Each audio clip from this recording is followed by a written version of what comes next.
Welcome back here with us on Urban Debate on Mirror Now. Telangana Chief Minister K. Chandrasekhar Rao has alleged that the NDA government at the centre is conspiring to weaken the states financially.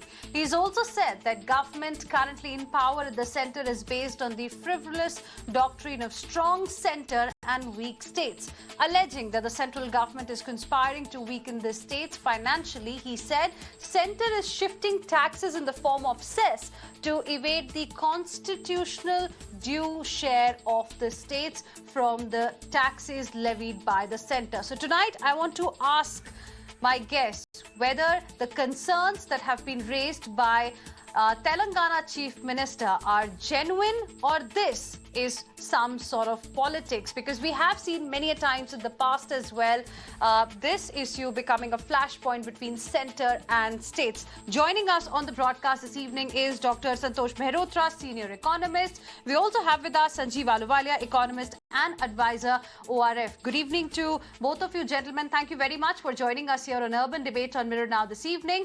Now, Dr. Mehrotra, let me begin the discussion with you. According to Telangana Chief Minister, union government led by Bharatiya Janata Party is guided by a conspiratorial, frivolous doctrine of strong centre and weak states. As per Telangana Chief Minister, centre has usurped lakhs of crores from the due share of states. Is this charge political, or do you see some merit in what the Chief Minister has said? Minister is saying, we know this, everyone knows this, this is in the public domain, that what has been happening over the last several years is that GST came into existence and the states were supposed to be compensated for all the taxes that they were earlier collecting, including the VAT. And unfortunately, for a significant share of their losses, those losses have not been compensated. So the center has had to borrow for that reason. Secondly, we had the COVID pandemic, and the COVID pandemic resulted in significant increases in expenditure on health services by the states and other social services by the states. Most of the burden for increased expenditure on COVID and looking after its citizens fell on the states.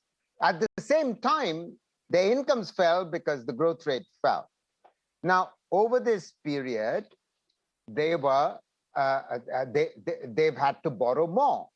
So there is no question about it that the raising of petrol and diesel cesses by the central government with a view to not sharing resources with the states, rather, levying the petrol and diesel taxes in the form of cesses which don't need to be shared, the center has ensured that it has greater access to resources than it should have had.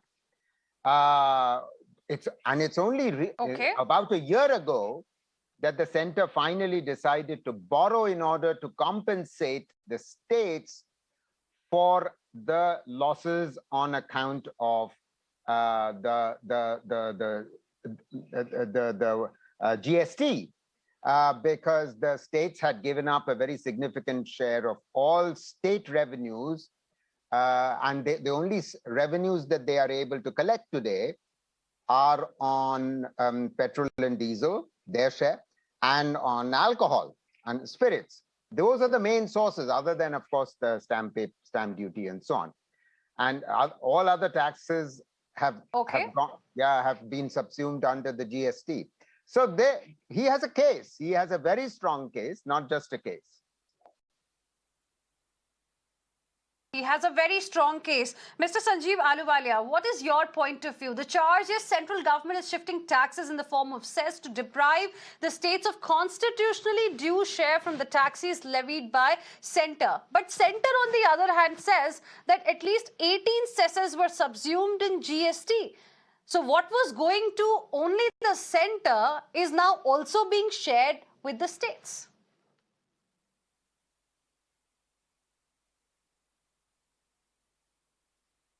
I think there's a slight misrepresentation of facts, or shall I say there's a liberal interpretation of what the Constitution actually prescribes.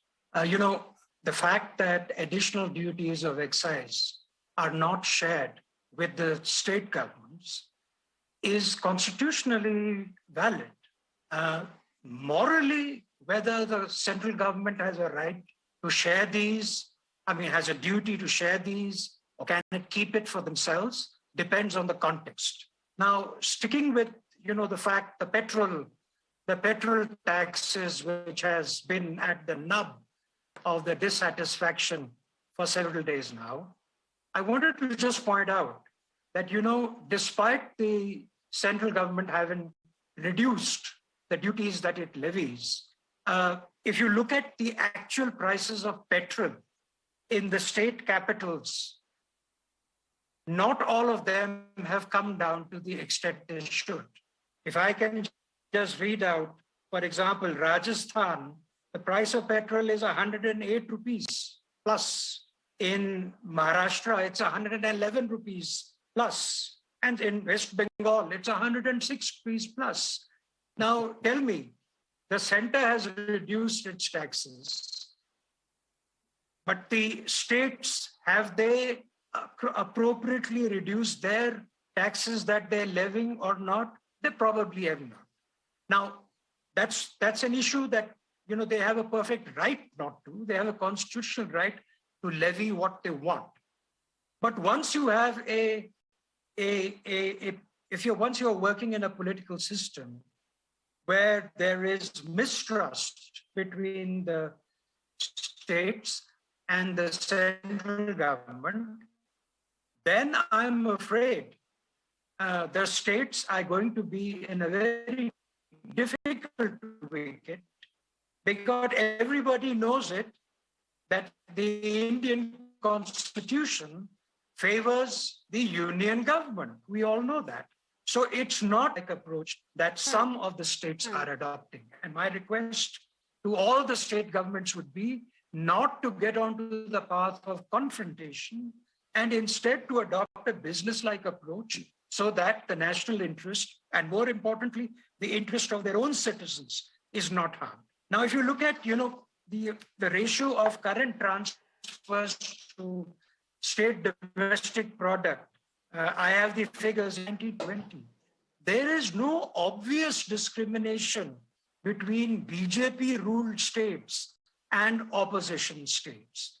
I've made them into pairs and all that, and I can show you that there is no significant difference between the two boxes of states, BJP and non-BJP. So there again, things are running according to plan, as the Finance Commission has recommended and accepted by the union government. So I am not very sure what is the evidence behind saying that the central government is out to destroy the states. Now remember something, that a fair amount of the state are also ruled by the central government itself. And there, anything that it does to destabilize one state will destabilize all the other states. And, politics and elections is a fickle thing. A state is a non-BJP ruled state today. Next election, it can be a BJP ruled state.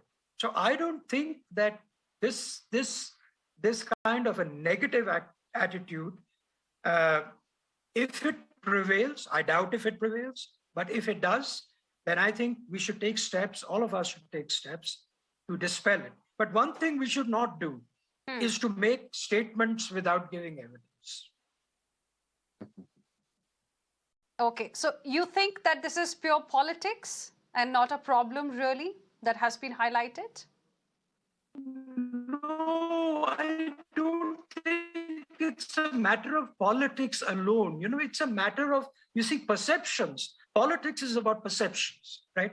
The discipline that Professor Mehrotra adheres to, economics, is not a matter of perception. It's a matter of data and so on. But politics is about perception.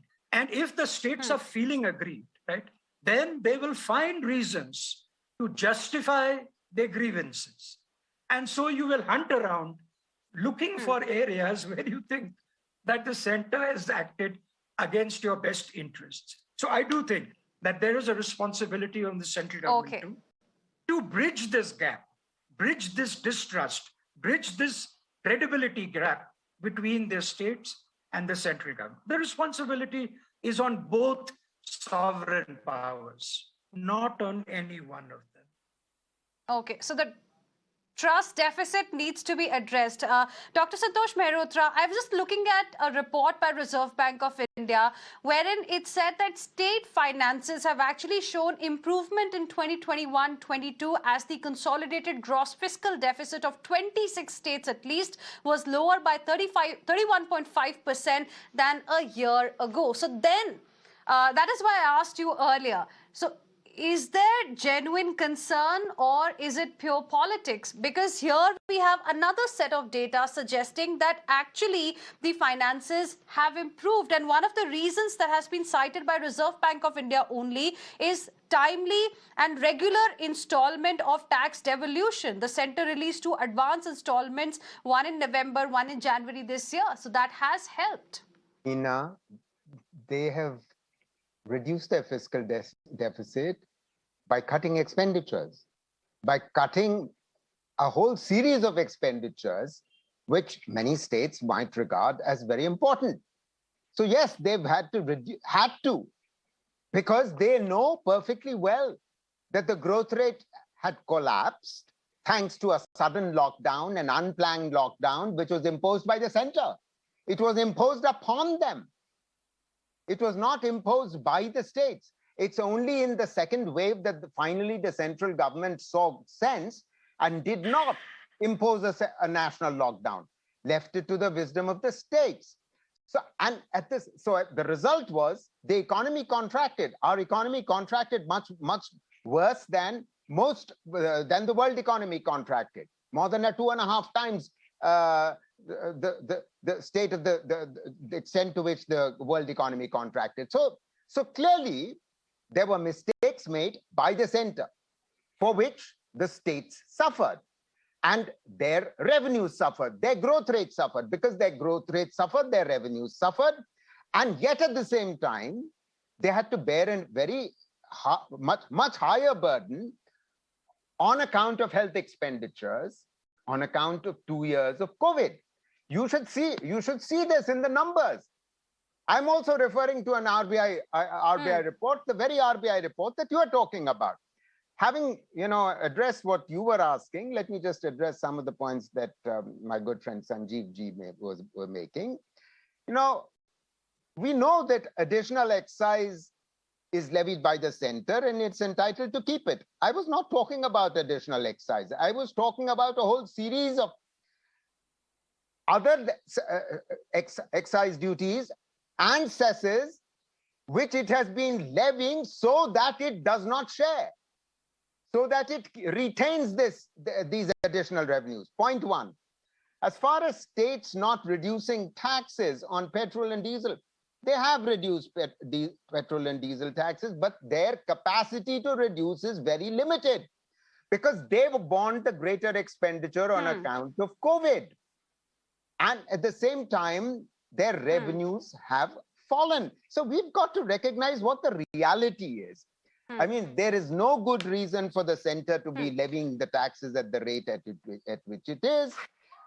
And its whole objective is... I think those are two very important points you have raised, Dr. Santosh Mehrotra. One, states had to cut their expenditure. Maybe that's why, the numbers right now are looking good. Second, the capacity to reduce tax with states is lesser as compared to the capacity that the center has. And I want to give the last word now to Mr. Sanjeev Ahluwalia on this point. Now, there is another issue. Center announces schemes like Ayushman Bharat, wherein the funding is in the ratio of 60:40. Don't you think that sort of a scheme is also, like these kind of schemes are also having an impact on the states and their finances? Aren't the schemes of states suffering because they have to then ensure that the schemes like Ayushman Bharat and many other schemes that are announced by the center are funded by the states as required? Let me just say, because we're getting into a very complicated discussion on minutiae, which is difficult to handle in a very short time. But what I wanted to say is that, it would be nice if people acknowledged that the welfare program that the union government rolled out, particularly the free food program, the support for farmers, those cost money. And that money came from the fact that they had raised the taxes on petrol, and then they used it for these particular purposes. Second, despite the huge economic downturn, the fiscal deficit, as you may see, has been kept under control. That means everybody has cut expenditure. The union government has cut expenditure. The states have cut expenditure. And that is a fine thing to do, because in a downturn, that's what you do. You tighten your belt. But to continually go on accusing the union government of taking more than its share without any hard evidence behind it, I don't see where this ends us. This ends us only in a confrontational situation.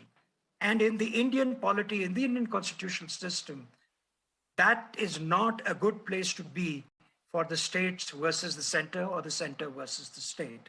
There are matters on financial issues which need to be sorted out. There are bodies for that. There's a GST council for that, which looks at it. States should propose that let us have more councils of the same nature so that we can have a truly approach of cooperative federalism. Let them propose that to the center, and that can be taken up.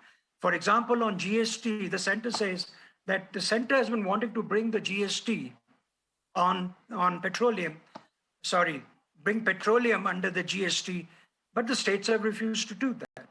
So, these are points of difference, of dispute between states and center, which need to be sorted out. They can't be done on a television show, because there are many nuances. You see, because I can overlook some facts, as can anybody else who's looking at the situation, because everybody has their own way of looking at things. So a more complete and nuanced understanding. Maybe if you fix up a one-day television show on this program, we can probably reach a better consensus than we can in 15 minutes. But in the time you allotted us, definitely, Madam, I concede 100% that there is a need for the center and the states to relook at the fiscal distribution that is actually happening on the ground, and to work it out between themselves. There's no other third party. I think you both have made some very interesting points. No, I very much appreciate the points that Professor Mehrotra is making. He's been making these for a long time, and there is some justification in it. But there are other truths also that we need to recognize. And